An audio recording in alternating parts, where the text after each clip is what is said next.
সময়টা না নেপালে অনেকে যান, ঘুরতে যান, নানা কাজে যান। এই যেমন দেখুন অভিনেতা খরাজ মুখোপাধ্যায়, তিনি শুটিংয়ে গিয়েছেন, গিয়ে আটকে পড়েছেন নেপালে। বিস্তারিত জানাবেন আমাদের প্রতিনিধি ভাস্বতীর সঙ্গে রয়েছে। ভাস্বতী, খরাজদার সঙ্গে কথা হয়েছে, মানে কি অবস্থা এখন? হ্যাঁ, তোমাকে যেটা জানানোর সেটা হচ্ছে খরাজ মুখোপাধ্যায় একটি কাজেই গিয়েছিলেন এবং শুটিং এ গিয়েছিলেন, যেরকমটা তুমি বললে। তিনি আটকে পড়েছেন এবং তার সঙ্গে তার স্ত্রীও গিয়েছিলেন, দুজনেই আটকে পড়েছেন। খরাজ মুখোপাধ্যায়ের যে ফোন নাম্বার, যেখানে আমরা সবসময় যোগাযোগ করি, সেখানে আর যোগাযোগ করা যাচ্ছে না। তবে আমরা তার ছেলের সঙ্গে যোগাযোগ করেছিলাম, তমগ্নর সঙ্গে। তমগ্ন জানিয়েছে যে সে তার বাবা এবং মার সঙ্গে কথা বলতে পেরেছে। ঠিক যে জায়গাতে এই ভয়ঙ্কর পরিস্থিতি হয়েছে তার থেকে কিছুটা দূরে তারা রয়েছেন, সুরক্ষিত রয়েছেন। তবে এই মুহূর্তে যা অবস্থা, শহরে ফিরে আসাটা সম্ভব হচ্ছে না। একেবারেই যানবাহনের যা অবস্থা, সব দিকের যা অবস্থা, তাতে শহরে কবে ফেরা যাবে সেটা এই মুহূর্তে তারা বুঝতে পারছেন না। কিন্তু এমনিতে আপাতত সুরক্ষিত রয়েছেন। ধন্যবাদ।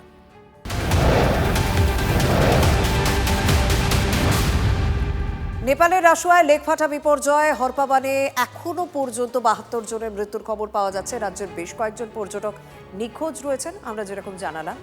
তাই ভারতীয় দূতাবাসের পাশাপাশি কন্ট্রোল রুম চালু করেছে রাজ্য সরকারও। লালবাজারের তরফ থেকে দুটো হেল্পলাইন নাম্বার চালু করা হয়েছে, 03324793311, 03324793311। আরও একটি হেল্পলাইন নাম্বার হলো 9147890181, 9147890181। এই দুটি হেল্পলাইন নাম্বার চালু করা হয়েছে লালবাজারের দিক থেকে। রাজ্যের হাসপাতালে স্বাস্থ্য কবে ফিরবে? কোথাও হাসপাতালে ঘুরছে ইঁদুর, কোথাও আবার তথৈবচ পরিকাঠামো। বদলের বাংলায় হাসপাতালের অসুখ আদৌ সারবে? সারলেও কবে সারবে? রোজ রোজ পর পর হাসপাতালে সারপ্রাইজ ভিজিটে রয়েছেন স্বাস্থ্যমন্ত্রী। তাতে কাজের কাজ হচ্ছে, হবে, সদিচ্ছা দেখাচ্ছেন মুখ্যমন্ত্রী। বলছেন মন্দিরের মতো পবিত্রতা, সেবা পরায়ণতা ফিরবে স্বাস্থ্য কেন্দ্রে। ভারত সরকার নাম দিয়েছে আয়ুষ্মান মন্দির। মন্দিরে যেমন পবিত্রতা থাকে, শুদ্ধতা থাকে, স্বচ্ছতা থাকে, একাগ্রতা থাকে, সেবা পরায়ণতা থাকে, সেই ভাবটা স্বাস্থ্য কেন্দ্রগুলোতেও আসবে, এই লক্ষ্য নিয়েই কিন্তু এখানে আমরা কাজ করছি। বদলের বাংলায় সরকারের লক্ষ্যটা স্থির করে দিলেন মুখ্যমন্ত্রী। বললেন মন্দিরে যেমন পবিত্রতা থাকে, শুদ্ধতা থাকে, সেবা পরায়ণতা থাকে, সেই ভাবটা স্বাস্থ্য কেন্দ্রগুলোতেও আসবে।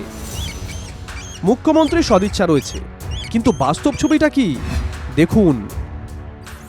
ইঁদুর দিয়ে যায় চেনা, হরেক ইঁদুরের দেখা মিলবে মালদা মেডিকেলে। হাসপাতালের মেঝেতে, সুইচ বোর্ডের উপরে অবাধ যাতায়াত ইঁদুরের।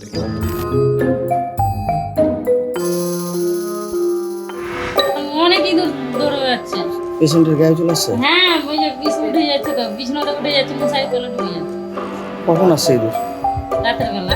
প্রচুর ইঁদুর নাকি? হ্যাঁ, দেখতে তো পাচ্ছি।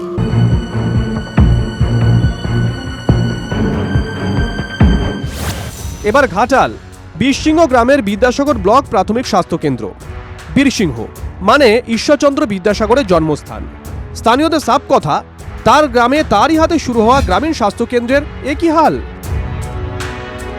পরিষেবার কথা যত কম বলা যায় ততই ভালো। তাহলে হাসপাতালের হাল ফিরবে কবে? পরপর হাসপাতালে সারপ্রাইজ ভিজিট স্বাস্থ্যমন্ত্রী শারদ দত্ত মুখোপাধ্যায়ের। বঞ্চনা যা করে গেছেন মাননীয় প্রাক্তন মুখ্যমন্ত্রী, যে এর বাঙালির সঙ্গে বঞ্চনা হয়েছে। এই তো সেদিন পূর্ব বর্ধমানের বসুল প্রাথমিক স্বাস্থ্যকেন্দ্র, বর্ধমান মেডিকেল কলেজ, জামালপুর স্বাস্থ্যকেন্দ্র থেকে মেমারি হাসপাতাল, তারপর সোজা কাটোয়া হাসপাতাল। পরপর সব জায়গাতেই হঠাৎই হানা স্বাস্থ্যমন্ত্রীর। 25 বছরে কেউ আসেনি, তাও নরেন্দ্র মোদীজি এখানে কম করে 100টি বেড দিয়ে গেছেন, যেগুলো মোড়ক খোলা হয়নি। 4টে রেফ্রিজারেটর, ফ্রিজ মোড়ক খোলা হয়নি কোভিডের সময় থেকে। আর কি বলবেন, বলতে আমার লজ্জা লাগছে। নতুন স্বাস্থ্যমন্ত্রী তিনি গিয়েছেন, তাকে তার রাজনীতির কথা বলতে হবে। তিনি তার রাজনীতির কথা বলেছেন। শুধুই রাজনীতি? কিন্তু হাসপাতালে সুস্বাস্থ্য ফিরবে কি উপায়ে? প্রয়োজন 24 ঘন্টা দক্ষ চিকিৎসক, নার্স, কর্মী। আধুনিক যন্ত্রপাতি আর ভালো চিকিৎসা পরিষেবা থাকতেই হবে। দরকার জরুরি বিভাগে তাৎক্ষণিক চিকিৎসা, আর অবশ্যই থাকতে হবে জীবাণুমুক্ত স্বাস্থ্যসম্মত পরিবেশ। কিন্তু উত্তর কলকাতার নর্থ সাবারবান হাসপাতালের পরিবেশটা দেখুন। চারিদিকে আবর্জনা, নোংরা, সব দেখেও কেউ দেখার নেই।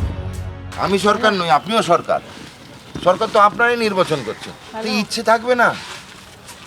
আপনি বাড়িতে যদি ধরুন রান্না করতে গিয়ে হলুদ পেলেন না, আপনি ছেড়ে দেবেন? না, হলুদ ছাড়াই চলুন।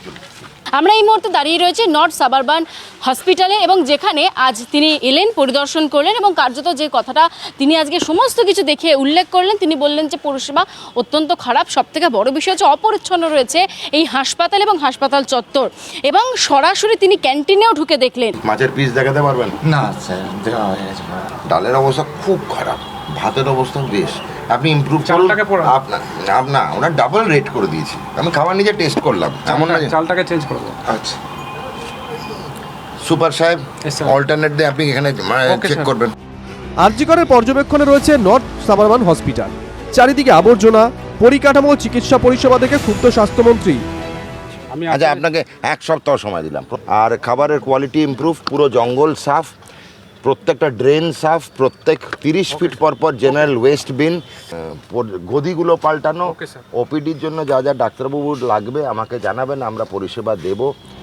প্রতিকারের উপায়ও বদলে দিয়েছেন, বলেছেন ডেডলাইন 7 দিন।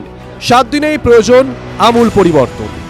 সারপ্রাইজ ভিজিটে স্বাস্থ্যমন্ত্রী শারদত্ত মুখোপাধ্যায়, আমরা এই মুহূর্তে দেখতে পাচ্ছি তিনি সারপ্রাইজ ভিজিট করে চলে গেলেন। সব মিলিয়ে কিন্তু 7 দিনের মধ্যে সমস্ত কাজ শেষ করার নির্দেশ দিয়েছেন স্বাস্থ্যমন্ত্রী শারদত্ত মুখোপাধ্যায়। এখন দেখার কি করে এই হাসপাতাল।